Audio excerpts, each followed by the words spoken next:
In the early 1960s, radio astronomy was still in its infancy. Still, it revealed the marvels of the universe in ways no one could have imagined.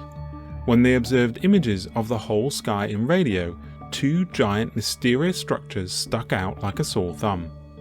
These structures seemed to be polarized, meaning that light that passed through it from a distant source was being rotated, and this meant that there had to be a magnetic field present. In 1965, Tom Landecker wrote a paper and speculated that the polarized radio signals could arise from our view of the local arm of the galaxy from inside it. When we look up at the sky, if we could see in radio, we would see a tunnel-like structure in just about every direction we looked. The North Polar Spur and the Fan region are by far the two brightest and most dramatic extended features in the large-scale radio synchrotron sky. Since their original discovery and up until the present day, astronomers have questioned the origin of these two regions. Some argue that they are local features, and some argue that they are large-scale, distant, galactic-scale features. Both of these features have high fractional polarization and coherent magnetic fields, revealing the synchrotron origins of this emission, and confirming the presence of relativistic cosmic ray electrons. Both are clearly seen in dust polarization and have a similar scale. Despite the similarities, very few studies have considered that they might have a common origin. In addition to the North Polar Spur and the Fan region, there are several other polarized loops and spurs in the large-scale galactic emissions. One idea is that all of these have a common origin in the wall of what they describe as a nearby bubble. The structures of these regions are also important in understanding what they are. They are long and narrow and reminiscent of other long and narrow filamentary structures that seem to be abundant throughout our galaxy. These seem to form the bones or skeleton of the galaxy. Many of these filaments seem to be strongly aligned with the galactic magnetic field, and some filaments are shown to be aligned with the polarization features. Increasing evidence is suggesting that there is a strong connection between these two observations. In a new paper, the author makes the suggestion that both the North Polar Spur and the Fan region are actually connected together and form a giant structure which is part of the local arm of the Milky Way. Their suggestion to the origin remains firmly fixed in the old rhetoric. A large old supernova remnant, a portion of the local arm, or an expanding shell are examples of the origins. Although they outline a large amount of evidence that the North Polar Spur is local, there is disagreement as to the exact distance, and several studies have pointed out what seems to be contradictory evidence that suggests a portion is local at about 100 parsecs away, while other portions are more distant at 250 parsecs away. All these studies come to a similar conclusion, that the high latitude portions are local, while the lower latitude portions are more distant. And this is hard to reconcile with the idea of the origin of the North Polar Spur that they have suggested. The Fan regions refer to a variety of features in diffuse polarized radio emissions, extending several degrees north and somewhat south of the galactic plane. It was originally called the Fan region because its electric field vectors, as seen from the polarized radio emissions, appear to fan out and away from the galactic plane. Similar to the North Polar Spur, it is highly polarized and extremely bright, but unlike the North Polar Spur, it is not nearly as obvious in radio and is mostly unremarkable at other wavelengths. The idea that the author of this paper has is that if you were an observer embedded in a uniform magnetic field aligned with a local arm, you would observe two bright patches of synchrotron emissions filling a large fraction of the sky at approximately the positions of the North Polar Spur and the Fan region. The idea is that there would be a series of filaments that run across the sky, which then create the shapes we see.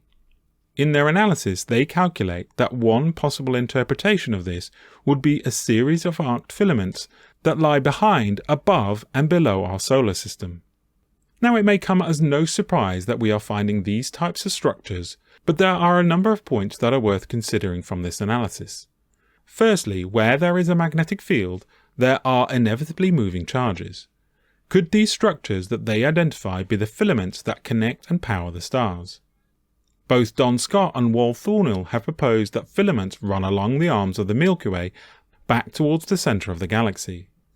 Are these confirmation of these ideas? One thing that is important to consider is that of scale. We know that filaments exist in many structures that have been observed, from molecular clouds to the edges of what they call bubbles. The most remarkable of these is probably the local chimney.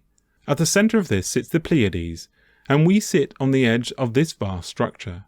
So are these filaments in any way connected to this? The author of the paper sees the structure as arcs that have an origin that would actually be in the next arm closest to the centre of the galaxy. This is actually in the opposite direction to the local chimney. The author does not really go into any details about what might have created this structure, but postulates it might be similar to the local chimney.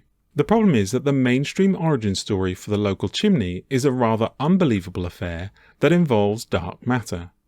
Of course, if this was part of a filament that runs along the arm of the galaxy, then we would not expect it to flow in a straight line, but we would expect it to undulate, forming arcs. Still, I question if what we see is all at the same scale.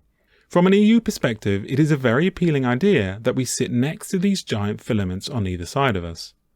Does our knowledge of the local stars in any way help us to place some markers on what these structures might be?